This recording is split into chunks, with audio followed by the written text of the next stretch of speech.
There are a couple reasons why military kids may struggle or have some difficulties, and that's because sometimes parents who are deployed are exposed to significant stress and trauma. And in addition, their other parent, if they have another parent at home with them, is feeling more isolated and having less support at home.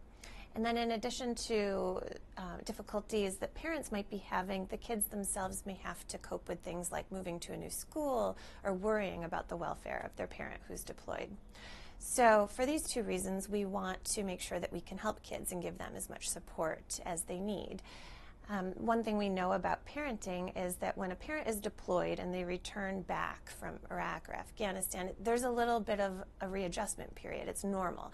It's completely typical to expect some time for the natural recovery process to unfold, where parents have some difficulty reconnecting with their kids maybe at first. Not all, but some.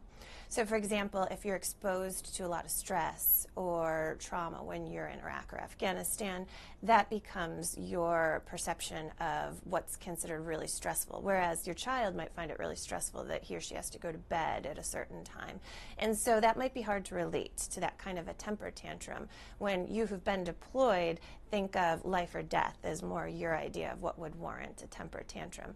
And that disconnect can take a little time to sort of smooth out and to recalibrate. A lot of times military members told me that when they come back, they have a hard time relating to the emotions of other people. So other people might get upset, like spouses or their kids, about little things, and it takes much more to get a military member upset just because of what they're accustomed to experiencing over the past deployment.